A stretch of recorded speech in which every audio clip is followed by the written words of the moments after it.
이른바 노란봉투법과 비슷한 쟁점으로 관심이 집중됐던 현대자동차 비정규직 노동자 파업과 관련한 손해배상 소송의 대법원 판단이 나왔습니다.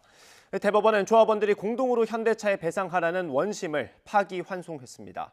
쟁의 행위와 관련해 개별 노동자의 책임은 가담 정도와 그 지위를 따져서 따로 판단해야 한다는 게 이번 판단의 핵심입니다. 자세한 소식 취재기자 연결해서 들어보겠습니다. 최민기 기자. 네, 대법원입니다. 네, 판결 내용 자세히 전해주시죠. 네, 그렇습니다. 현대자동차 비정규직 노동자의 파업 손해배상 소송과 관련한 대법원 선고가 오전에 나왔습니다. 대법원은 오늘 오전 앞서 현대차의 손을 들어준 원심을 깨고 사건을 부산 고등법원으로 돌려보냈습니다. 이번 손배소 사건은 노란봉투법 내용과 핵심 쟁점이 유사해 관심을 받았던 사건입니다. 이 재판부는 조합원들의 손해배상 책임이 있는 건 인정하면서도 쟁의 행위와 관련해 개별 노동자의 책임 대안은 각 조합원의 지위와 역할, 참여 정도에 따라 다르게 봐야 한다고 판단했습니다. 이는 쟁의 행위와 관련한 노동자의 책임을 각기 다르게 따져야 한다는 첫 대법원 판단입니다. 앞서 현대차는 2010년 11월 15일부터 2010년 12월 9일까지 이들 조합원의 울산 공장 1, 2라인 점거로 공정이 278시간 중단돼 손해를 입었다며 20억 원을 청구하는 소송을 냈습니다.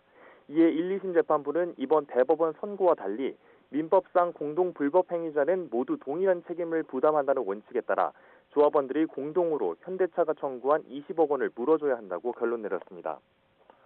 노조의 파업과 관련한 각 조합원의 의사결정 참여 정도와 지시를 이행할 수밖에 없는 개별 사정을 고려해야 한다는 대법원 판단이 나온 만큼 이어질 하급심 판결에도 영향을 줄 것으로 보입니다.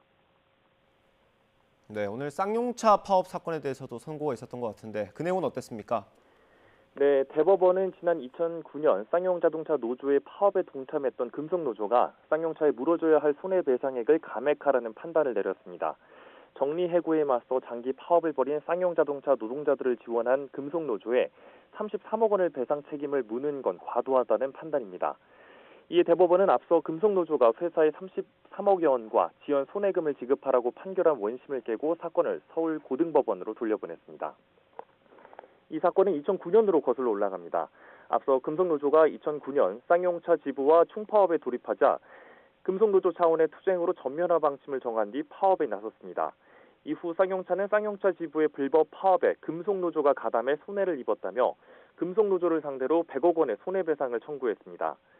이에 1심과 2심 재판부는 영업이익과 고정비를 합한 공헌이익에 더해 쌍용차가 파업에서 복귀한 조합원들에게 지급한 18억 8,200만 원도 손해배상액에 포함해 33억여 원을 배상하라고 판결했습니다.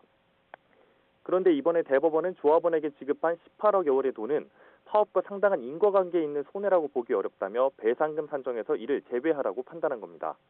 다만 대법원도 파업이 정당성의 한계를 벗어났고 그로 인한 배상 책임이 있다는 원심의 판단은 그대로 유지했습니다.